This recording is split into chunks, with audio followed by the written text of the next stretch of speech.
রাস্তা দিয়ে আপনি হাঁটতেছেন, হঠাৎ একটা মেয়ের দিকে আপনার নজর চলে গেল।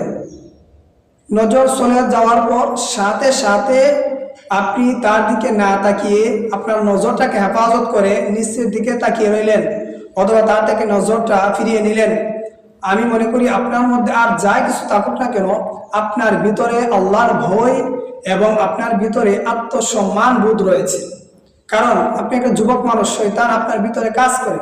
আপনি ইচ্ছা করলে ওই মেয়ের দিকে আপনি তাকিয়ে থাকতে পারতেন, চিৎকারি করতে পারতেন, অথবা এই মেয়েকে প্রেমের প্রস্তাব বা বিভিন্ন ধরনের কিছু করতে পারতেন। তারপরও আপনি যেহেতু আপনার নজরকে হেফাজত করছেন, আপনার যে চেহারা অন্যদিকে ফিরিয়ে নেওয়ার মানে বোঝা গেল হয়তো আপনার প্রতি আল্লাহর ভয় রয়েছে।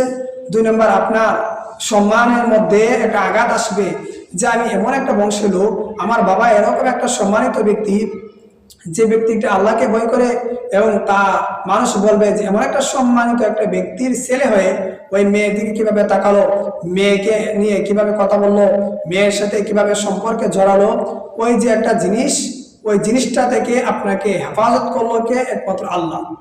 তাই আপনি যদি নজরকে হেফাজত করতে পারেন, তাহলে বোঝা গেল আপনার ভিতরে তাওয়াক্কুল এবং আল্লাহর ভয় রয়েছে। আর মানুষ যা কিছু বলুক না কেন, যে সে একটা মেয়ের দিকে তাকালো না, একটা মেয়ে, এত সুন্দর একটা মেয়ে যাচ্ছে রাস্তা দিয়ে, সে তাকালো না, তার ভিতরে মনে হয় পুরুষত্ব নাই। আমি মনে করি তার ভিতরে 100% পুরুষত্ব রয়েছে।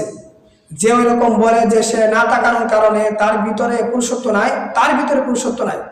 আল্লাহ রাব্বুল আলামিন বলেন, প্রকৃত পুরুষ তো সে যে হালালভাবে বিবাহের মাধ্যমে স্ত্রীর সাথে সম্পর্ক করে, সেই প্রকৃত পুরুষ, সেই হলো প্রকৃত জান্নাতি।